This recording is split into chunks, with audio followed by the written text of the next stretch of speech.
I mean, Mac Brown has said it a couple of times leading up to this week that the offensive line is what he's most nervous about, handling the Syracuse pressure and the lack of depth there.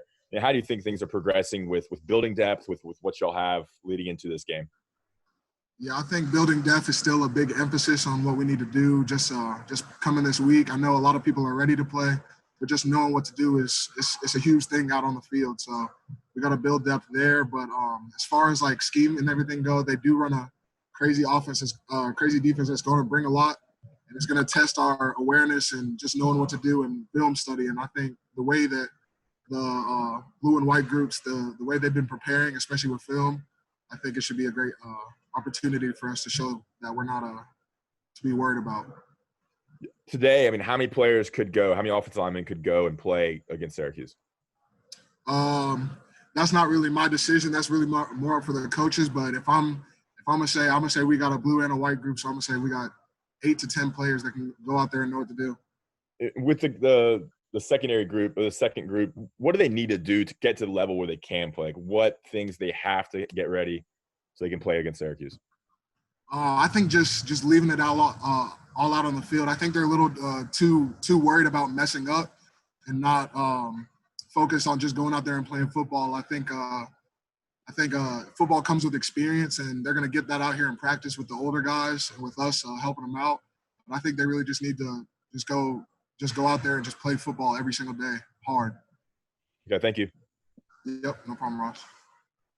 All right, next up is CL Brown. Hi, Jordan. How different has game planning been with since Syracuse was, basically a last-minute addition to the schedule in the way that they were, and that they have a new defensive coordinator, so it's not like you guys already have such a working knowledge, like you've had to kind of figure this out as you go along. How different is that than a normal conference game plan? Well, we have in my time here, we have seen Syracuse before, so I do know.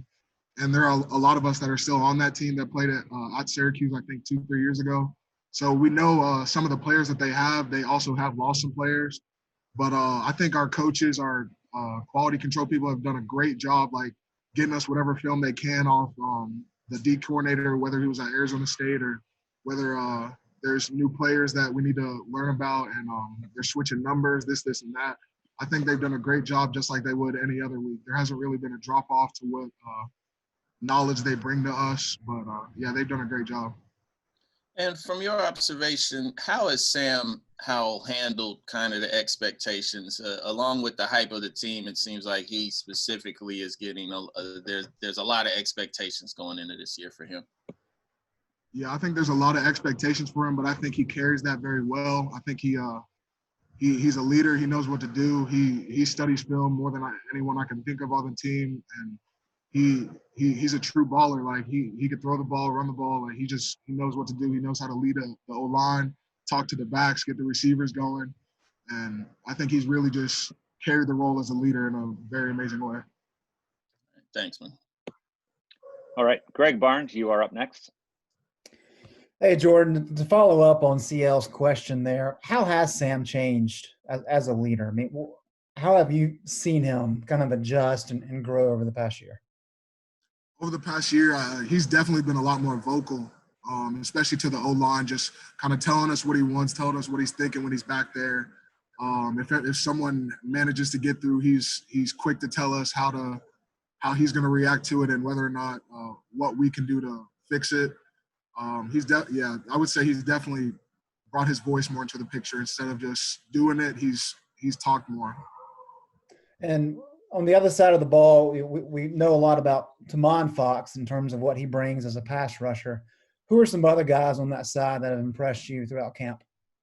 I'd say Tyrone Hopper. I mean, me and him went to high school together, and I've seen him grow since we were kids. And this year, it's just something different about him. He definitely got faster and stronger. He's going to be very good on the edge. Tamar's little brother. Tamari's extremely strong, knows what he's doing, knows the plays.